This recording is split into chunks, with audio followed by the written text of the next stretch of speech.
G'day, we hope you're enjoying our podcast. Producing a podcast is costly, both time and money. If you'd like to show your support and offer a one-off payment, even the price of a coffee or a beer, that'd be greatly appreciated and would go a long way to support us. If you'd like to leave a donation, head to the show notes of this episode and click on the Acast supporter link. Be sure to leave your message of support too. Thanks again. Want the high-stakes stuff? The believe the hype stuff? The criminally good, emotional roller coaster, can't believe what you're seeing stuff? You know, the good stuff. AMC Plus has it all. Can't wait for the beginning of the end? Watch all new episodes of The Walking Dead 1 week early. Want to be chilled to the core? Set sail with the North Water, a thrilling Arctic drama starring Jack O'Connell and Colin Farrell. Plus, uncover gripping true crime content ad-free and on demand. Expect the epic with AMC Plus. Sign up today at amcplus.com. AMC Plus, only the good stuff. 610 Media acknowledges the traditional owners of the land on which this podcast was recorded, the Gubbi Gubbi people, and we pay our respects to elders past, present, and future. A quick disclaimer before we start. Tear It Down is a podcast about all things mental health. Therefore, it may contain coarse language, adult themes, and subject matter that may be distressing to some listeners, such as suicide, self-harm, and references to drug and alcohol abuse. Please, listen at your own discretion. If you yourself are struggling, you can reach out to Lifeline on 131114.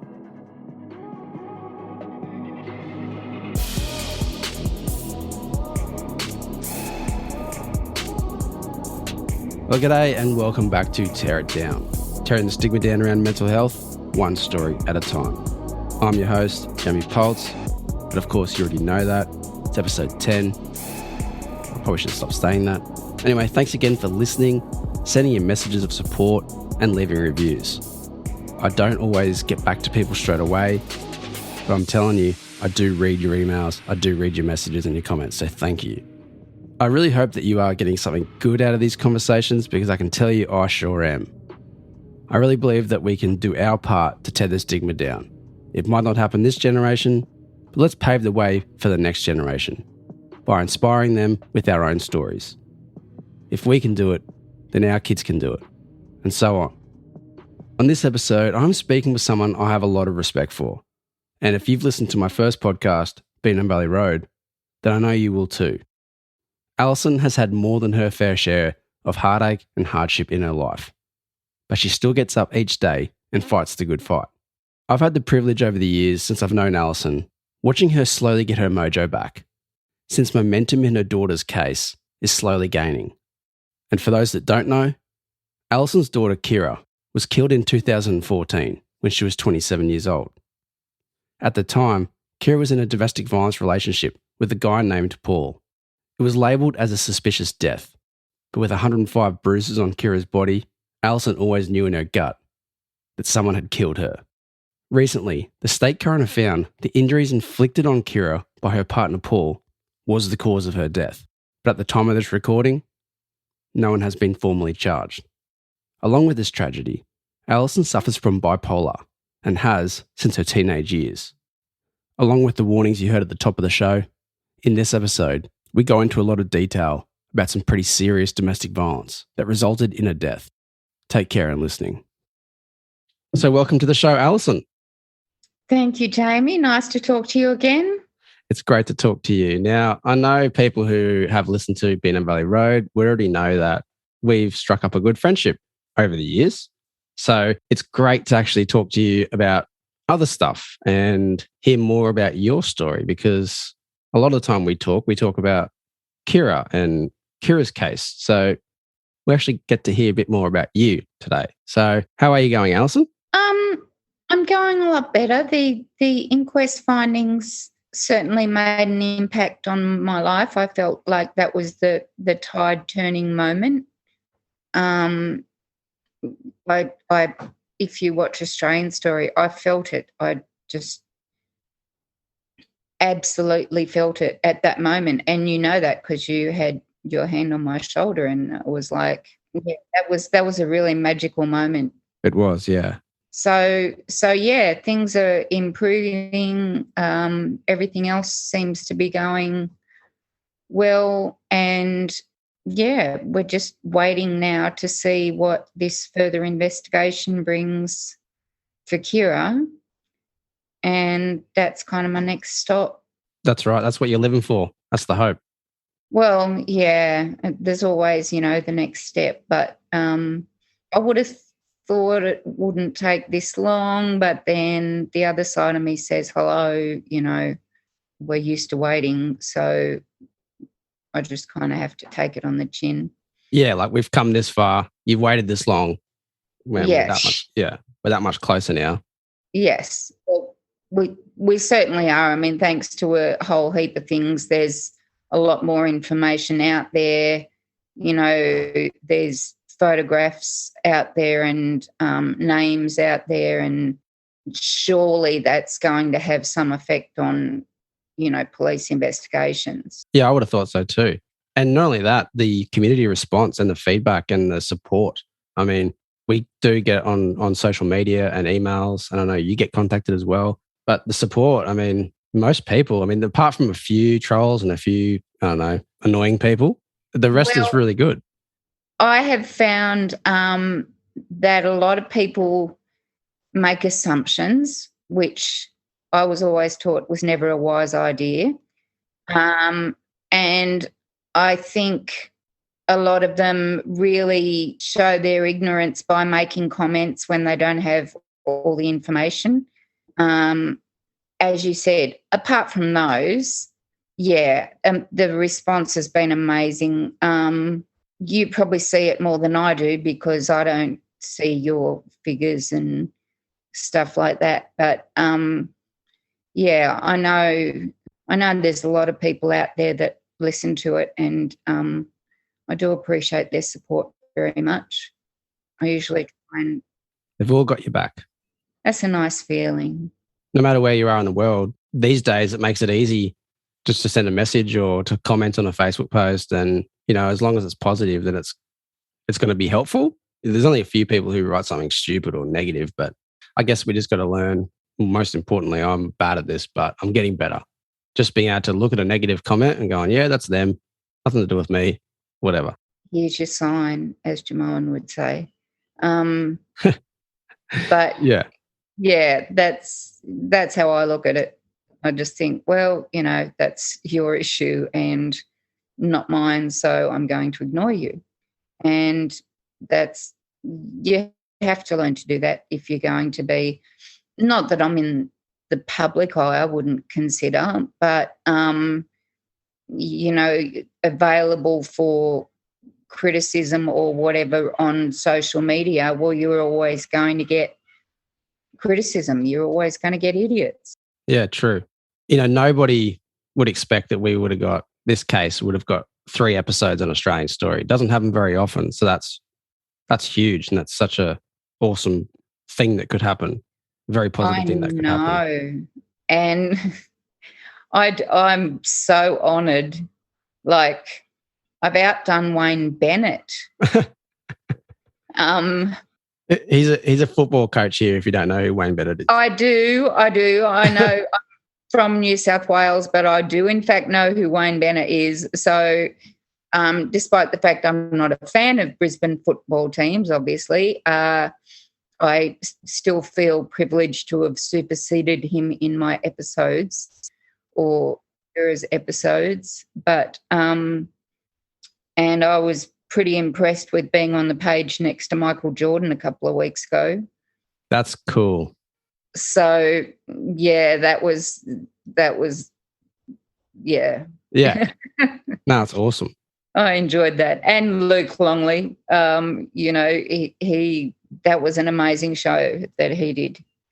Was his destiny mapped out for him when his name was Longley? The bloke's 7'2". 3, they say. 7'3". Yeah, wow. Well, I think that's when his life was mapped out for him, when he was probably 6 foot tall by the time he hit high school.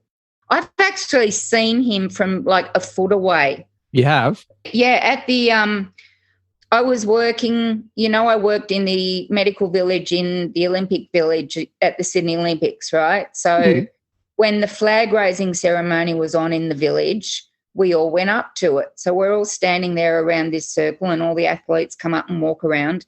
And I've got a picture obviously taken from a very low angle because I'm very short. I'm like 2 feet shorter than him almost. And, yeah, there's his head right there. I've got that picture that I took. I've got one of Pat Rafter as well. And, yeah, that was an amazing experience. How cool. Because Pat Rafter, I mean, he was a massive star. He's still pretty well known, but he was a massive star when he was on his golden days, when he was in his golden days. Yes, and he's a really nice man as well. He just has always come across as being so very down to earth. Yeah, definitely. He wasn't a deadbeat. No. And you sort of would run into people and chat with them. And it was funny. There was a girl came into the clinic and she said to me, I was trying to have a nap and I kept hearing this bang, bang, bang against my back wall. And so I went outside to tell them to stop banging the ball against my wall. And I looked and it was Pat Rafter, and I thought, oh, no, maybe I won't. Just put some earplugs in. She didn't tell him to stop. But, yeah, as I said, it was something I'll never forget. And we were actually in our company uniforms, so we stuck out like, sore thumbs. Veritable. And people would come up and say to us, oh, who are you? You know, we haven't seen that uniform before. So that was kind of good in a way because you could explain who you were, and we were doing drug testing for the first time that they brought the blood drug testing in at the Olympics. So was everyone just running from you as soon as you approached them? Well, no, it was all very high security. You know, the person would come in there for their blood test, but you'd also have their coach and their doctor and their translator and, you know, whoever else, plus the 4 people that, you know, took because it was all these stickers, there was no names, and it was all terribly complex, and you had to get it exactly right, and you couldn't afford to muck anything up. No. Because you couldn't damage these athletes. But it's amazing how some people are like Olympic athlete capable, and yet you put a needle somewhere near them and they become a lump of jelly. So we all have kryptonite. And so many have that. And, you know, it is a case of the bigger they are, the harder they fall. But yeah, had some really interesting experiences there. I mean, yeah, because you were a nurse. So let's talk a bit about your life. So where were you born, and where are you from, and what did you end up doing? Oh my gosh, how long have we got? Okay. Well, born and raised lower North Shore of Sydney, causing trouble from a young age at my perceived injustices in the world. Then I went on, I had a gap year. I travelled a lot. I went to university a couple of times. I did 2 years of what was then called the mental retardation nursing certificate, which is now, to be politically correct, it would be the intellectually disabled. But did 2 years of that, and then moved on and did my general and finished that. Kind of had cure 7 weeks before my state finals, and had to move house and got dumped in the meantime. So there was all that. Then I finished. I spent some time just being at home. Then I got part-time jobs, secretarial and nursing home type jobs. That's right. I went to business college in the year after high school. Mum said, if you're going to have a year off, you have to do something constructive. So I learnt to type, which has served me very well, I must say, for a very long time. And different jobs.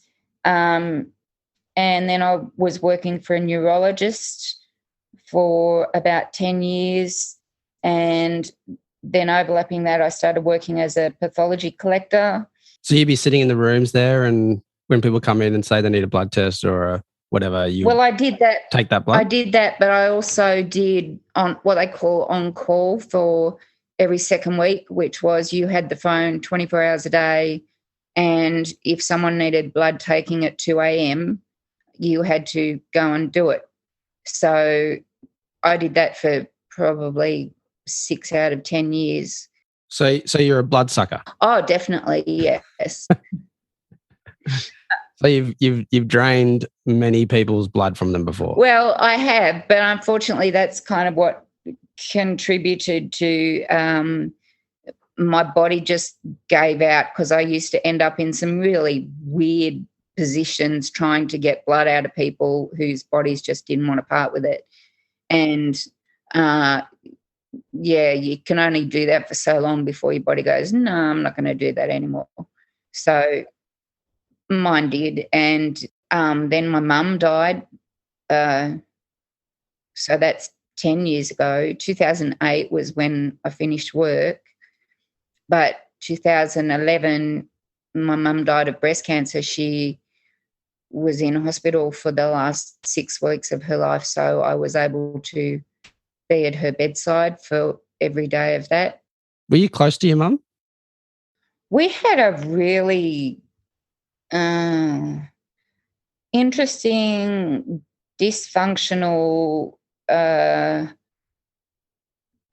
struggle of a relationship. Two very, very strong-minded women and personalities completely different.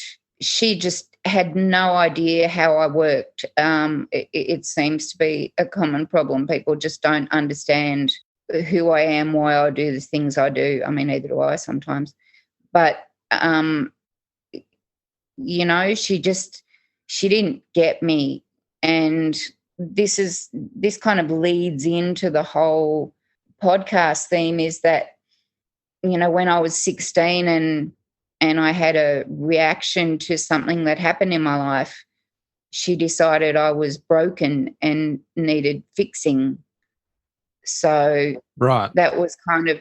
So you mean you had a psychological reaction to a traumatic experience? Is that what you mean? Yeah, well, I think one of the things about bipolar, or whatever else they call it, because I've seen them change their minds every day with diagnoses, but is that you feel things on a far more extreme level. And where most people go through life sitting on about, a 5, and they'll go up and they'll go down a little bit, but they, mostly just hover around the 5. Whereas with the bipolar, it's like you go from minus several million to, maybe 20 out of 10. But, and you can have the same situation from one day to the next, but you see it in a completely different way. Yeah. So is it situational for you, or is it just like your brain chemistry? So like you win the lottery, you go to a 20, or could you just be still at minus millions? I don't know. I wish I had won the lottery so I could tell you the answer to that. But I can tell you your chances. Yeah. I'm not going to comment on that. But I've been told it's my brain chemistry, so I'll go with that. And medication seems to have worked, so that kind of backs that theory up. How long have you known you've had bipolar for? Oh, well, since I was 16, really, is when I was first given a diagnosis. But I was also given a diagnosis of, let me just find this. I'm not much for diagnoses, I must say, because I have seen hospital situations where psychiatrists have literally changed their diagnosis every single day to something else. This day it's bipolar, next day it's borderline personality disorder, next day it's schizoaffective disorder. And, so I don't have a lot of faith in diagnoses, but I was diagnosed as borderline personality disorder, which is a severe disabling condition attributed to a childhood of tragedy and sexual abuse. individuals experience serious disruption in their mood, in their emotional expression, as well, something inability to control their pulses, their impulse. Okay. Yeah. Pretty much, and yeah, that pretty much kind of seems to cover me. So, So you think that is an accurate description, like the borderline personality disorder? yeah, I think it probably is. And the fact that medication has worked, you know, when I finally was put on the right one, yes. That came about because of that incident and your mum said you're broken, you need to be fixed. Is that how that came about? Seeking treatment? No, it was just my reaction to something that happened that I don't really want to go into. But as I said, you're hyper emotional because you feel everything on a so much deeper level than everybody, you know, normal people. Was that evident to like family and friends that you go up and you go down type thing? It took me a long time to recognise it, and I also realised when I was younger that it was hormonally related. So, sure. Once I recognised that, it made it a lot easier to deal with because I could look at it and go, "Oh no, but you know that's where I am," and so you know I shouldn't make any rash decisions. I'll wait until next week, and then things may look better. So I've always had the insight and the perception to be able to know what's going on in my head. And, yeah, you know what I'm saying. Yeah. So how did, like, I know you said to me in the past, watching your mother die over that long period of struggling with breast cancer, that despite your sometimes difficult relationship with your mother, that was a very tough time for you. Oh, yeah.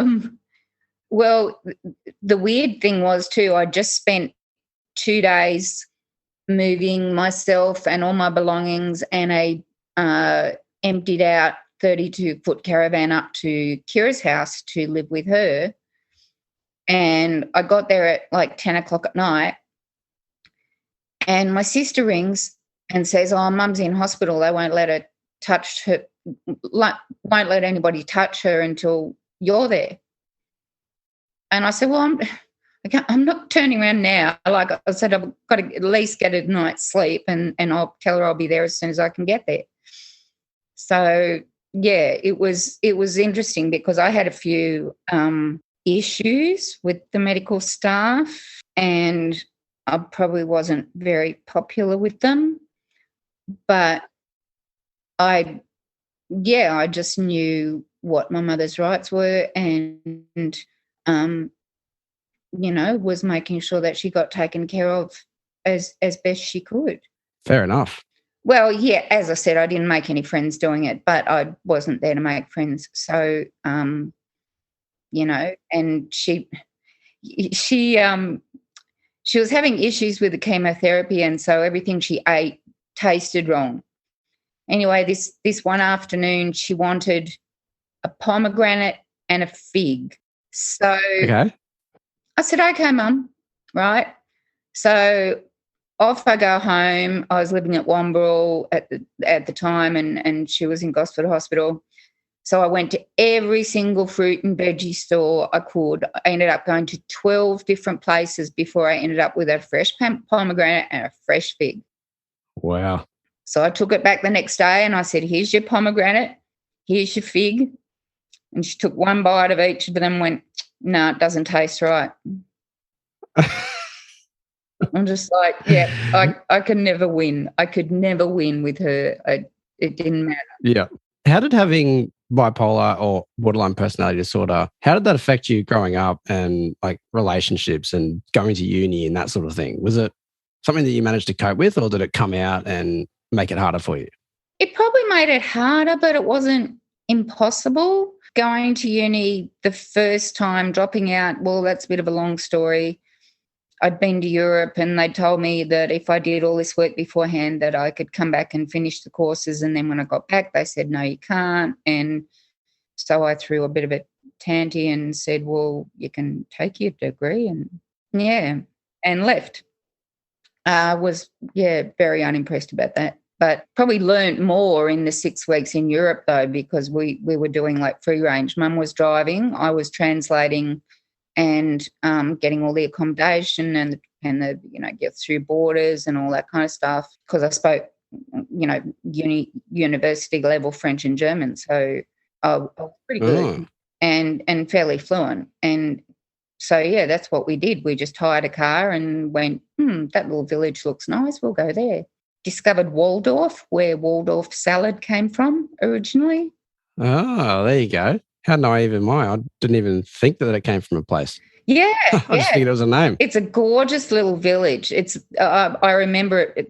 It's amazing. I can see it now in my mind, And even it had a war cemetery. Every town in Europe had a war cemetery, because we spent a lot of time looking for where my great uncle was buried, and he died in World War One, and put his age up from 16 so he could go, but he was never found. He was missing in action, so there was actually no burial site for him, but he's on a monument somewhere. I can't remember the name, but a friend went there a few years ago and she took a picture of it for me, which was really beautiful. And that is cool. Yeah. As illegal as I now realise it is, I actually have some Flanders poppies that I brought home from. No, I wasn't planning on making opium, but I had them pressed in a book, because we were in Flanders and there were poppies all over the ground, and I thought, I'm going to take them home and press them and put them with his medal and his photograph. So that's cool. Yeah, but nothing seems to have happened in my study, like any monsters growing out of it. So I'm guessing it's not too bad. Whatever it was has been pretty flattened over the years, because that was like more than 40 years ago now. Wow. One thing I remember you telling me was having Kira, and, it was just you and her, it was often difficult, trying to raise her by yourself. But financially, you never went into housing, and you always managed to do things like little family holidays and even going overseas, which is really cool. I mean, what a great experience for Kira. What a great experience for yourself. How was it being a mother on your own, and also having like your mental health issues like bipolar? Well, as I said before, they started trying me on all these medications. A lot of them made me feel dopey, and they made me put on weight, which has always been a sensitive issue for me. And when she was about 2 or 3, I just realised that I had to be able to control my emotions better. And so I had to get on the right medication. And I finally convinced my doctor to put me onto Prozac, which seriously took me years, because he's saying, it'll give you cancer. I said, I don't care. I'd rather have 10 happy years and die of cancer than 40 miserable years, So he put me on that, and it was like, seriously, it was like legal cocaine. Walk around kissing babies and just smiling, and it was like life was good. And I thought, why didn't I find this earlier? And I find that if I forget to take it, which I quite often do, which I've got to fix that. After one day I start to get agitated. After 2 days I start to get a really bad migraine, because I'm on like doctors. If I go to doctors that don't know me, they go, I've never seen anyone on that much antidepressant medication before. And it's like, yeah, but you haven't lived my life. Like walk in my shoes just for a while and you'll probably be on it too. And also now I have the children with me so much of the time. So I don't want to be miserable, and I don't want to be a bitch when they're around. I want to be their loving mama, and yeah. So if that's what it takes, then that's what it takes. Absolutely. And that would be my suggestion to anybody with bipolar. If your medication's not working, get them to try something else. Because I was already on the maximum dose of that, when Mum was dying, and I said to my doctor, look, I'm still not coping, like when I look back, I think, well, yeah, that's probably fair enough. But So he put me on a secondary drug, which is apparently the only one that interacts with the Prozac. So I'm then on that as well. It keeps me able to function, and I guess that's more important than I realised, because now as things have gone on, I'm realising that not everybody is able to keep going. No, you're right. So what kind of symptoms were you experiencing? I know you said, you go up and down and you feel things really, you feel the emotions a lot stronger than somebody without bipolar. But what are some other day-to-day symptoms someone might experience? Well, the downs are pretty big. I can't, my body actually doesn't do the fetal position anymore. I spend a lot of time in bed mentally in the fetal position, but physically I can't be, because I just can't deal with my reality. And before I got on the medication, things would happen and I would just be on the floor in a ball in tears for hours, and I couldn't live like that. No. And then the hyper element, there'd be the crazy spending sprees, and which of course I can't afford to do now, but crazy ideas of, let's go off and dive on this shipwreck, and let's go and do this. And I remember working at Macquarie Hospital, and we had a patient who obviously I can't name, but she was what they then called manic depressive. This was the early 80s. When she was normal, she was normal. When she was manic, it was just all over the shop. And then when she was depressed, she was suicidal 24/7. So it was just this huge thing. And you realise working there what a tightrope walk it is getting the medication right. Yeah. That's so hard, eh? Yeah, I mean, that's what I mean. I've seen the extremes of bipolar and I've seen where it can go, and I figure I've kind of had enough stresses in my life that if I keep piling things onto it, I'm not going to deal with it all. So, yeah, fair enough. So what other therapy have you had to engage in? Like psychology, psychiatry, counselling? Yeah, I've tried. See, the thing is with psychologists and psychiatrists, when you've got your appointment to see them is not necessarily when you're experiencing the crisis. Yeah. So it really, to me, it doesn't work. It's well, today I feel fine, if you've asked me at 3:00 this morning, would have been a different story. But if you're asking me now, yeah, I'm fine. So, I don't think, I had a really good one in Gosford for a long time, but we parted ways when I got married in 97, very briefly. Then I kind of was left on my own till after Kira died. Then the Queensland Homicide Victims Support Unit stepped in. And they have been just my absolute rock. Oh, that's good. Yeah. What do they do for you? Just provide counselling? Or? Yeah, but they're there when you need them. They're there 24/7. If the office isn't open, there's someone who's, experienced a lost child or whatever, or a homicide. And so, even if it's not your usual counsellor, you can still get something off your chest and they kind of understand where you're that's good. So, So that's a really good government asset we've got. Oh, it's a government service. Brilliant service. It's an absolutely brilliant service, and it's so underestimated because, as I said to my counsellor, because she made me, it was okay, yes, I give in. I could have done it without you, but it would have been an awful lot harder. So, yeah, I feel like I couldn't have done it without her, but, yeah, she thinks I could have. So, obviously, losing Kira is a very traumatic time. And then on top of that, you're bipolar, which makes it even more difficult. What was that time like for you? It's a stupid question to ask, but what was it like? Debilitating. It just, yeah, it just broke me. That's the only way I can describe it.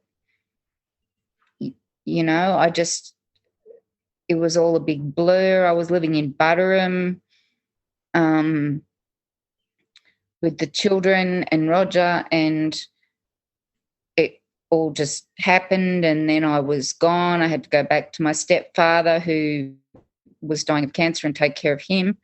And then this one day I'm sitting at my computer and I think, I'm going to look up real estate in Wolvi. No, Wolvi is not a very big place. But anyway, so bingo, up comes rental, Beanham Valley Road, Wolvi. Mhm. And I went, Yeah. Are you serious? Wow. So I had a look at it. I think it was the Thursday. I rang the real estate agent. She said, it's an open house Saturday morning. You'll have to be here for that.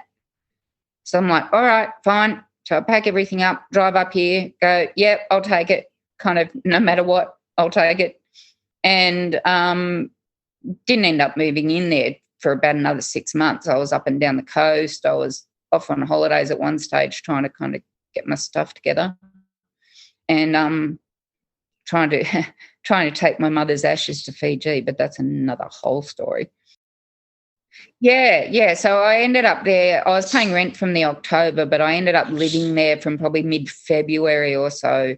And then that got sold and I had to move to another place, and then that got sold. I had to move to another place, but touch wood, the place I'm in, I won't be going anywhere for a very long time. So what was with Kira? We talked on the podcast on Beanham Valley Road with Kira having some mental health issues. Do you think, did Kira have the same issues as you, or are they slightly different? She did have the same issues as me, which I blamed myself for many, many years. And I felt terrible that I'd passed that on to her genetically. But then I was made aware that her father also had some mental health issues. And so I thought, poor kid's copped it from both sides. But yeah, she was still trying to balance her medication, but she had people saying to her that, she didn't need medication, and then other people saying she was crazy, and yeah, she didn't know what to do. Which is horrible. It was horrible. Yeah. It was very hard for her, but she knew that at least I understood how it felt. Yeah, definitely. And when Kira died, did you have to up your dose, or did you have to do anything different to cope? I couldn't up my dose of antidepressants, but yeah, I tried to. I started on rescue remedy pastilles at one stage. Oh yeah.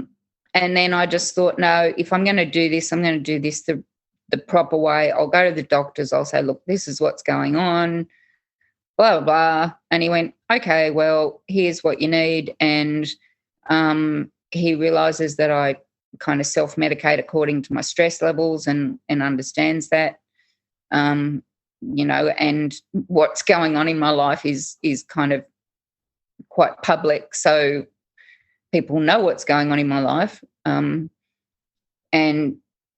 yeah, so that works out well, and yeah, so the doctor prescribed you something to help you with that. So I go with that. I go with prescription. I don't abuse it. I'm on a limit. I don't go near it. So to me that's legitimate. I'd rather be doing that than snorting coke off a mirror, So yeah, definitely. That's what I've chosen to do. That works for me. And as far as I'm concerned, if you're in the situation like I am with Kira, then you do whatever it is you got to do to get through each day. Definitely. Because you did tell me that, if it wasn't for your grandkids, then you'd be long gone. Long gone. Which is very sad, but I appreciate your honesty. Well, yeah, I mean, Kira was my reason to live. And so her leaving behind 4 children is just the hugest gift Yeah. she could have left me. And my little granddaughter is just disturbingly like her mother. So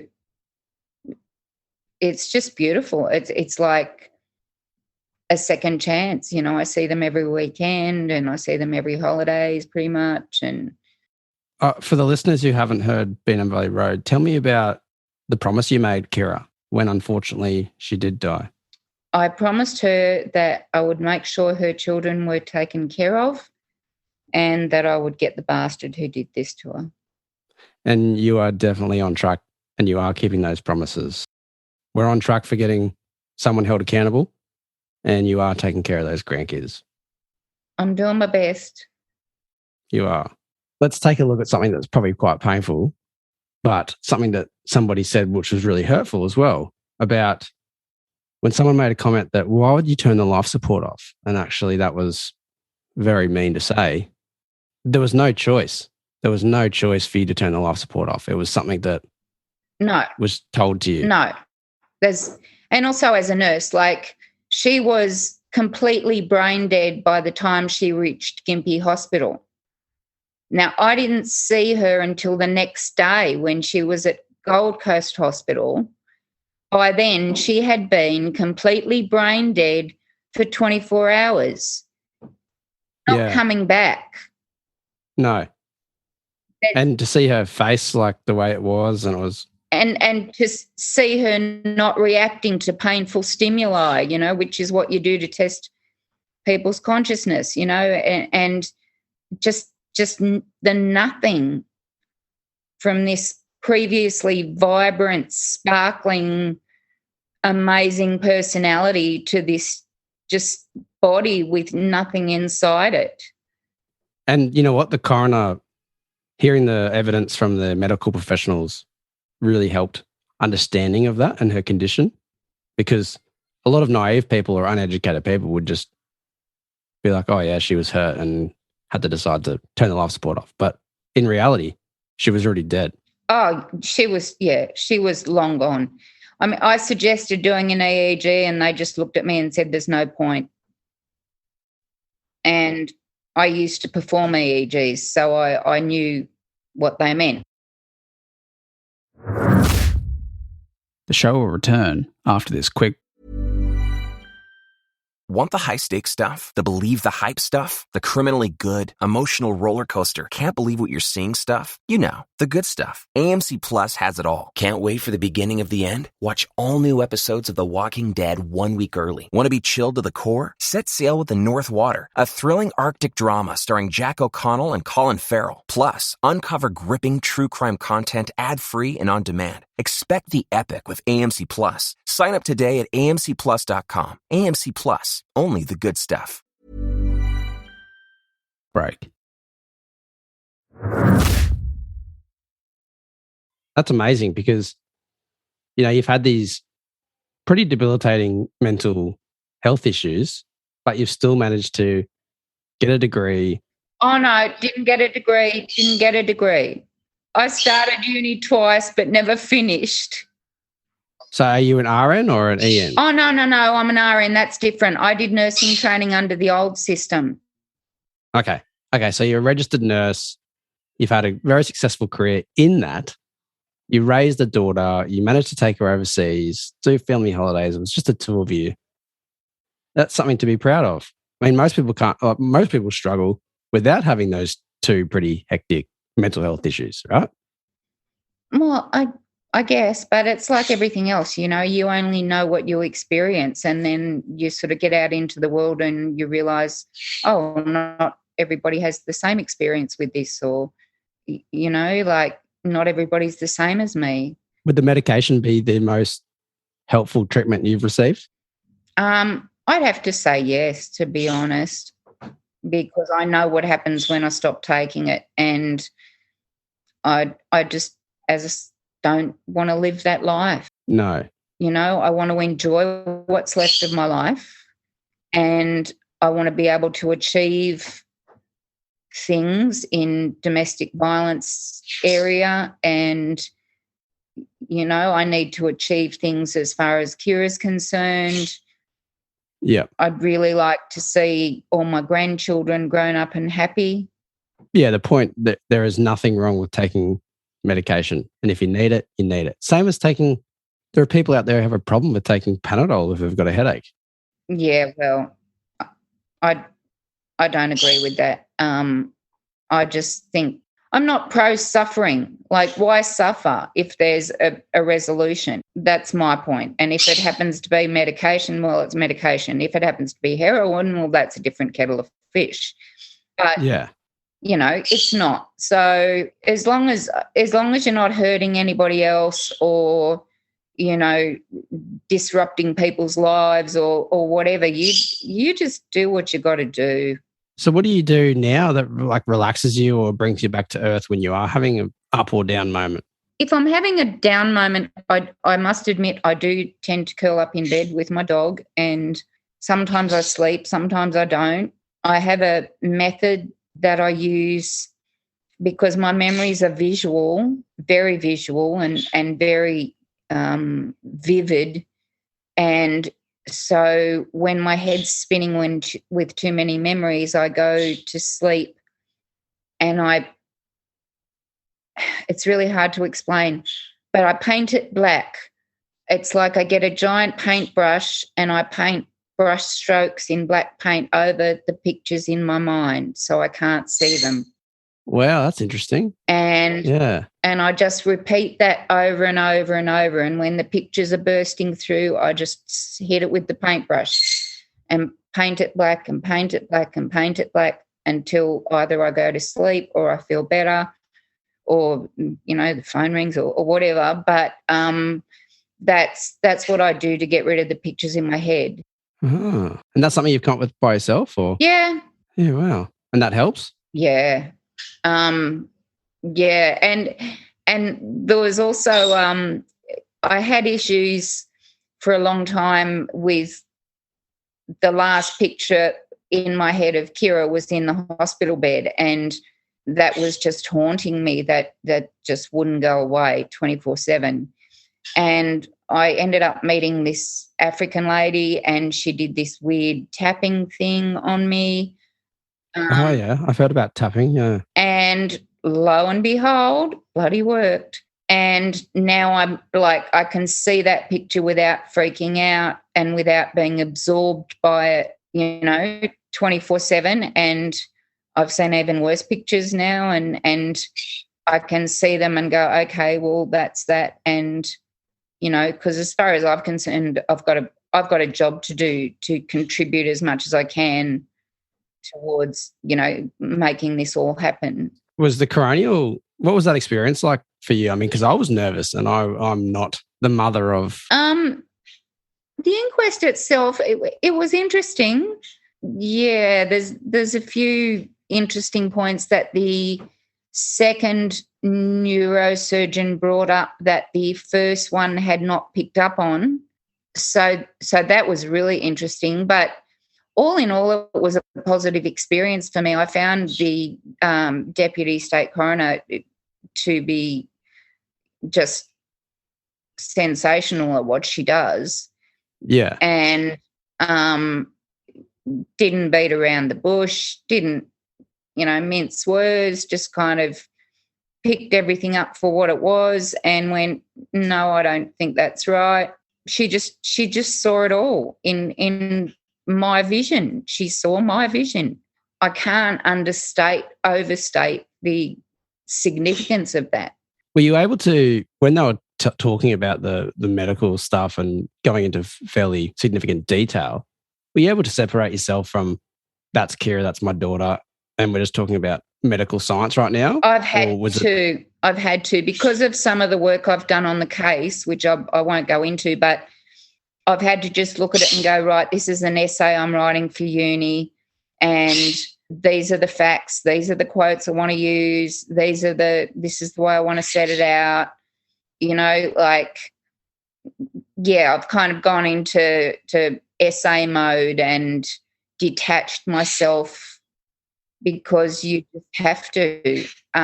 Otherwise, you couldn't do it. You couldn't look at those pictures. You couldn't, like, I realise now there's people who can't look at pictures of things that happened years ago and stuff. So I guess I'm lucky that I can separate it in that regard. So it makes it easier to try and write a report on it when it's like almost writing a nurse's report, And you've got like you said, you've got a job to do. You've got a role. You've got a purpose. So you're able to give yourself that kick and that motivation and not see yourself necessarily, not read it as it's your daughter, so to speak. Because if you did that, every single report and every single witness and every single thing, it would be soul crushing. Oh, it wouldn't get done. So, it's the only way for me to survive really is to do that, because I know there's going to be things in the future where I'm going to have to do the same thing, go through files, pick out bits that are relevant to whatever it is I'm talking about. This is not over. This is going to be an ongoing thing for who knows how long. I've just got to learn to deal with it and keep going. That's all there is to it. So what advice do you have for other people who might be thinking they have bipolar or manic depression or borderline personality disorder? What would you say to those people? Well, I think if it's affecting their lives, go and do something about it. It's like I said to Kira, either stop telling me about it or do something about it. And that's what I say to people. If they're having a horrible time with their lives, then they need to do something about that. They need to either change their circumstances. If what they're having is being caused by their surrounding circumstances, they need to change that. If it's being caused by something internal, they can work on that too. They can either talk to somebody, or they can look at medication, or they can look at alternatives. Green frog juice from South America, who knows?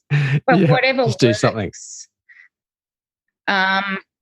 Because it's not worth being miserable.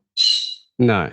And, Kira was lost due to a domestic violence relationship, due to a domestic violence issue. That has given you a new purpose and a new direction to go in life, hasn't it? Well, given you a new goal. Sure.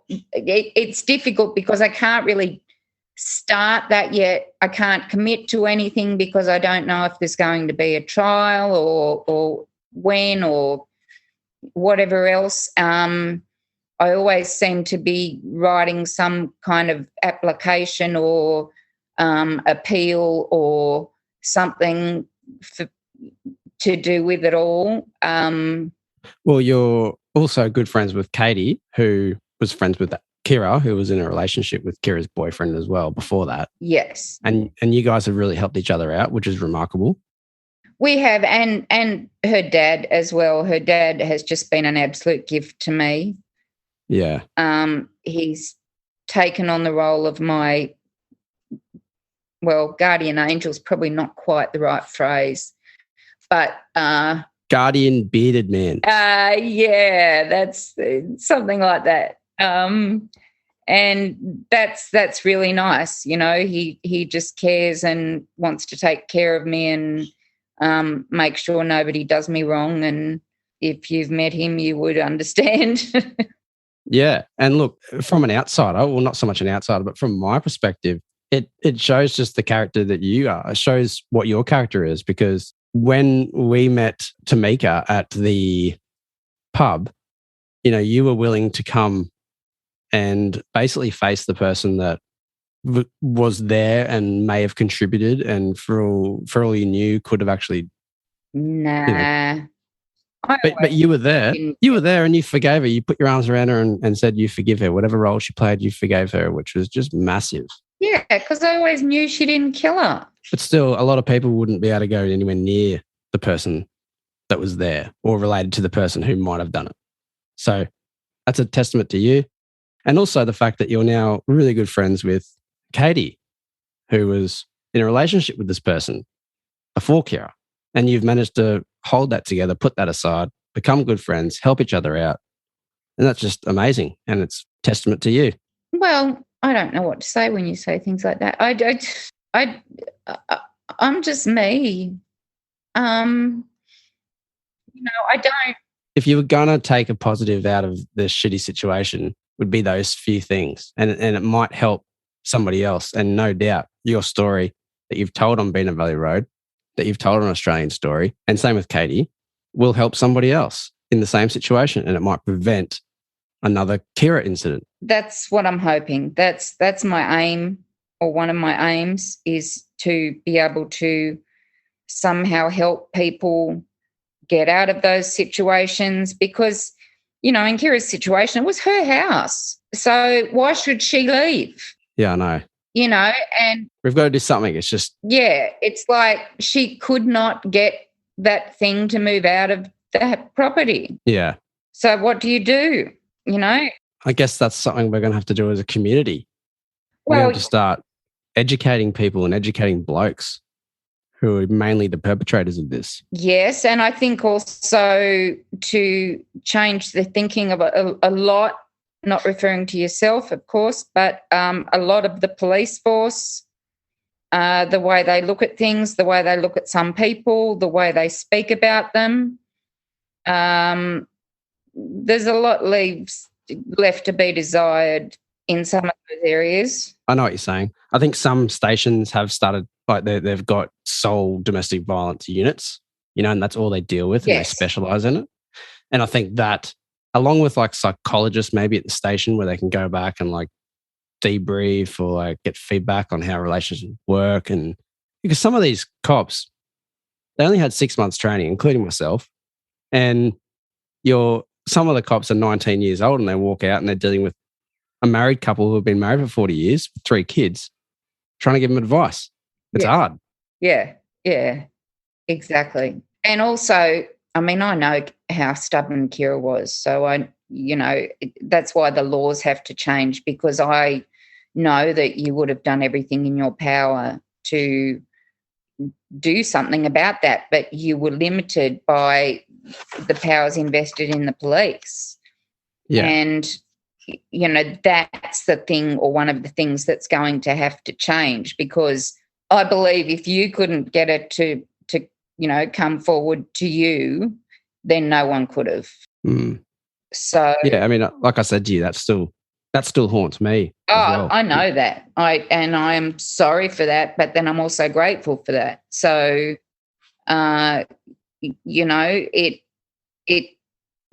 it shows that even someone who was prepared to do everything in their power still was unable to do anything constructive. So therefore, the powers have got to be changed. Yeah. And, once I'm a bit more stable with knowing what's going on with court and things, then maybe I can start doing some advocacy work. There's been people suggested to me to speak to that are interested in talking to me, and it just really is time. We've got to change all this. This is ridiculous. There's mothers all over that have lost their baby girls to this kind of rubbish. Yep. And we need to band together and do something. I was speaking to a lady the other day and she said, what about looking into a Facebook page where people can come for, mothers can come for support when they've lost their children or their girls. Mm. And I thought, that's a great idea. So, we'll be maybe looking at things like that. Who knows?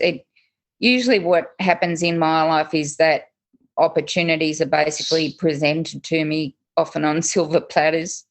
And so that's when I take them, because I figure you don't get that twice. Even like mandatory domestic violence awareness conversations at every school, like starting in primary school, and they do it like once a year where someone in the domestic violence world, whether it's a counsellor or someone who's lived experience or whatever, a legal person, comes and educates people about signs, the circle of abuse, what happens, what to do about it. If you're seeing this stuff at home, you know what I mean? Like maybe just start ingraining it in people from a young age. Really early, yeah. Yeah, because, I mean, a lot of the kids know what's going on, but they don't know what to do about it. You have to remember that my eldest grandson had only turned 8 the week before Kira was killed. So they were all very, very young, and the 2 younger ones don't remember her at all. They have pictures in their rooms of her, but they don't actually recall any memories. The older 2 do. The eldest one keeps it to himself most of the time. Alison, I really appreciate you coming on and telling me all those things, sharing your story. I know it's painful for you to share all those things, but thank you so much. We'll be seeing each other soon. Yeah, anything for you, Jamie. Thank you. You're welcome. Okay, take care. Well, that's it for this episode. If you'd like to know more about Alison and her daughter Kira's case, then you can listen to the Bean Valley Road podcast. The link will be in the show notes. Tear It Down is a 610 Media production. A special thanks to Audio Technica and Zoom for supporting me throughout my podcast journey. The cover art was by my talented sister-in-law, Courtney Woods. Theme song, Beat Number 3 by Bubba Beats. Follow us on Apple Podcasts and Spotify, or wherever you are listening to this now.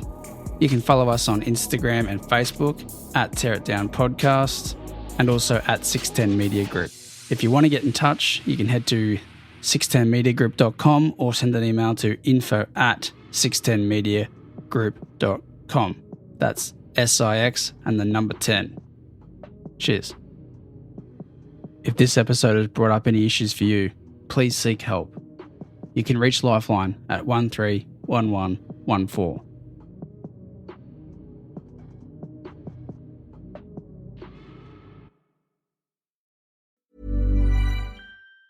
Want the high-stakes stuff? The believe the hype stuff? The criminally good, emotional roller coaster, can't believe what you're seeing stuff? You know, the good stuff. AMC Plus has it all. Can't wait for the beginning of the end? Watch all new episodes of The Walking Dead 1 week early. Want to be chilled to the core? Set sail with the North Water, a thrilling Arctic drama starring Jack O'Connell and Colin Farrell. Plus, uncover gripping true crime content ad-free and on demand. Expect the epic with AMC Plus. Sign up today at amcplus.com. AMC Plus, only the good stuff.